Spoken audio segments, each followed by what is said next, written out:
Bonjour, assalamu alaikum, bienvenue au studio. Monsieur Omar, assalamu alaikum. Wa alaikum salam wa rahmatullah. Vous allez bien? Ça va, alhamdulillah. La fin du ramadan se passe bien? Alhamdulillah. Très bien. Alors on va parler d'un sujet, un sujet qui touche énormément de monde, hein, la mode du 21e siècle, j'ai envie de vous dire. Alors c'est les tatouages. Alors les stars, les jeunes, les plus âgés, moi j'ai déjà vu des papis, des mamies tatoués. C'est devenu vraiment un phénomène incontournable. Hein. La télé, on en voit partout. Des émissions hein, qui sont consacrées carrément au tatouage. Hein. Donc pour déclarer son amour ou quelque chose qu'on aime, voilà un club de foot qu'on apprécie, on va se le tatouer sur le torse, sur le dos. Quelle est la position de l'islam sur le tatouage? Bien, il y a tout ce qui va être déformé, ajouté à la création de Dieu. On prend des distances parce que on ne connaît pas toujours les conséquences de quelque chose qu'on fait à l'encontre de l'homme, qu'il n'a pas à l'origine. Surtout quand cette chose qu'on fait, cette pratique qui s'applique sur le corps humain, a pour but de laisser des traces permanentes.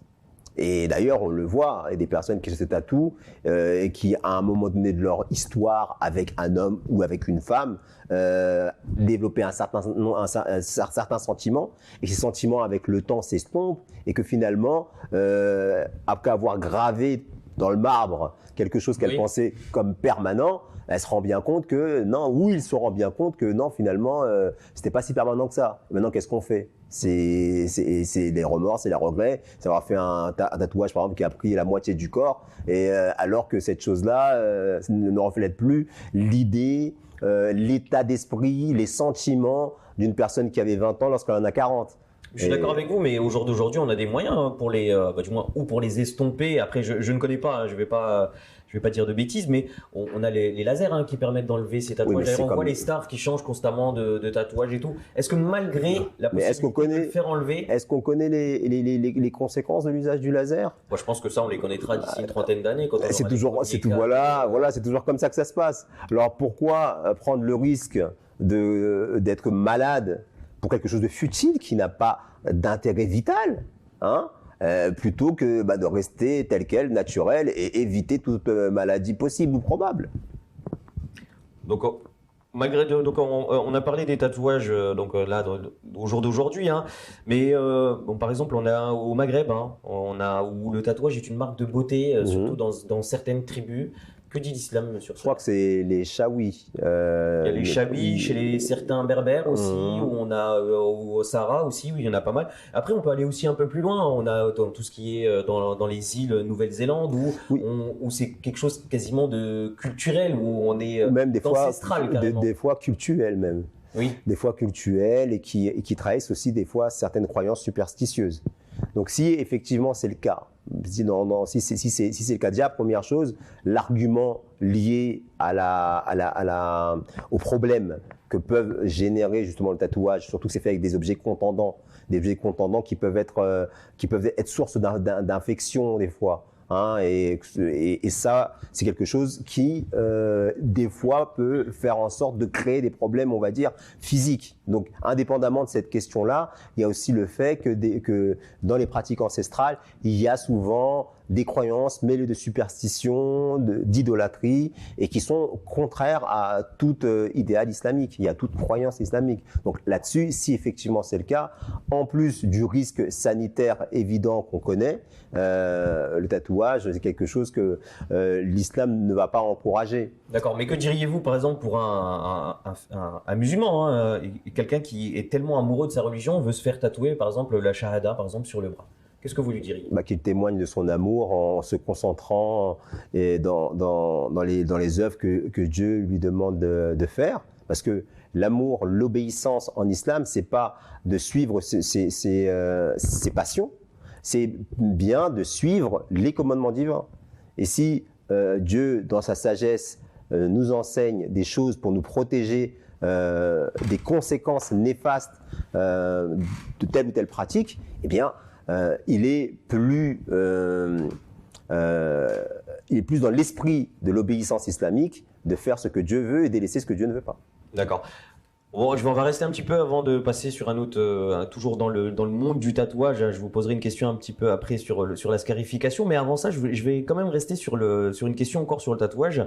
Une personne qui va se convertir à l'islam, qui est déjà tatouée, qu'est-ce qu'on va lui dire concernant son tatouage? Rien. Rien, parce que l'islam, c'est une nouvelle naissance. L'islam, c'est une nouvelle naissance. Et je veux dire, tout ce qui s'est passé avant la conversion, c'est le passé, c'est le passé. Est-ce qu'on va lui demander de l'enlever? C'est vraiment dans ce sens-là quelle est ma question. Parce que moi, par exemple, j'ai un ami à moi, personnellement, j'ai un ami à moi qui s'est converti à l'islam. On lui a demandé de changer de prénom. La position vraiment de l'Ahmadiyya concernant ce genre de choses-là. Est-ce qu'on va demander, par exemple, à un nouvel Ahmadi d'enlever son tatouage?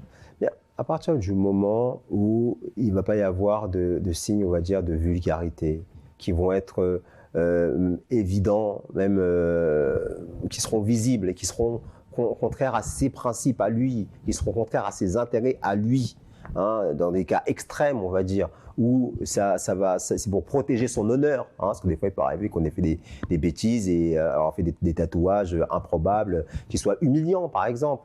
Dans de tels cas extrêmes, la question peut se poser. Mais si maintenant, Allah il a un attribut, c'est l'attribut de satar, c'est couvrir.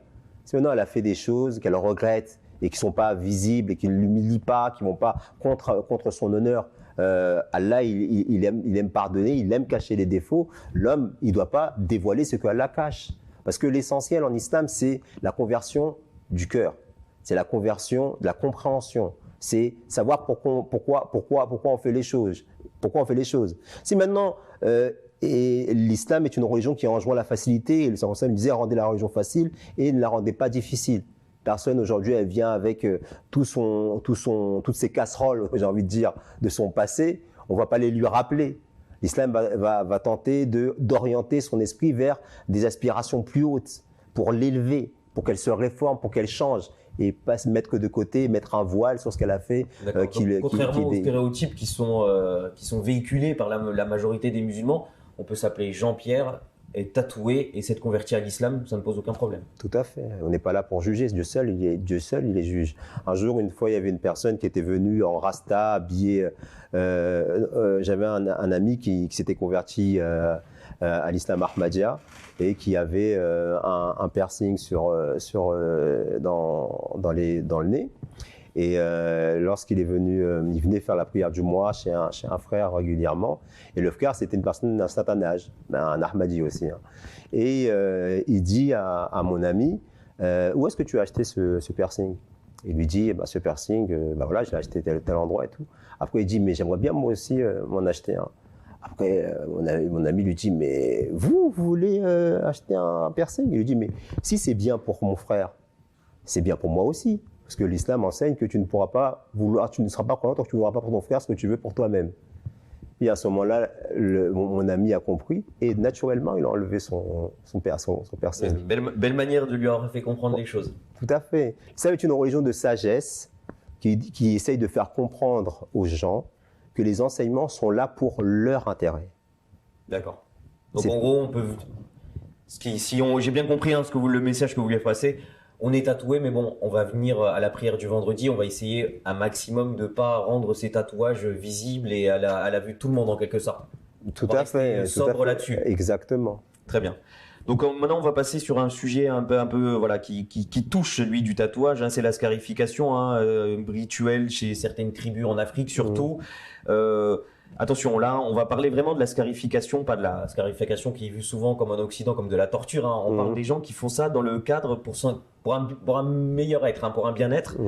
Quelle est la position de l'islam concernant la scarification? Il y a deux choses. Il y a le problème pathologique, où il y a des personnes qui ont des problèmes pathologiques et qui pensent qu'en se scarifiant, ça va mieux aller. Et effectivement, il y a un sentiment de bien-être, mais très immédiat et très court. Et où le problème majeur, le problème de fond, n'est pas traité. Et là, la personne, elle doit se faire traiter. Elle doit parler à un spécialiste pour que le spécialiste puisse faire sortir les problèmes qu'il a et les guérir, connaître les problèmes de fond. D'accord. Et d'autre part, lorsque surtout c'est fait de cette manière-là, cette personne-là peut le faire avec n'importe quoi, avec des objets contondants qui ne soient pas bien stérilisés et créer d'autres problèmes sanitaires évidents.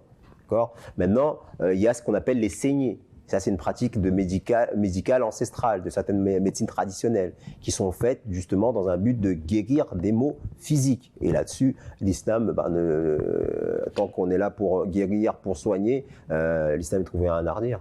D'accord, très bien. Écoutez, merci beaucoup. Merci de nous avoir répondu à nos questions et à bientôt pour une prochaine émission. Assalamu alaikum. Wa alaykoum salam wa rahmatullah.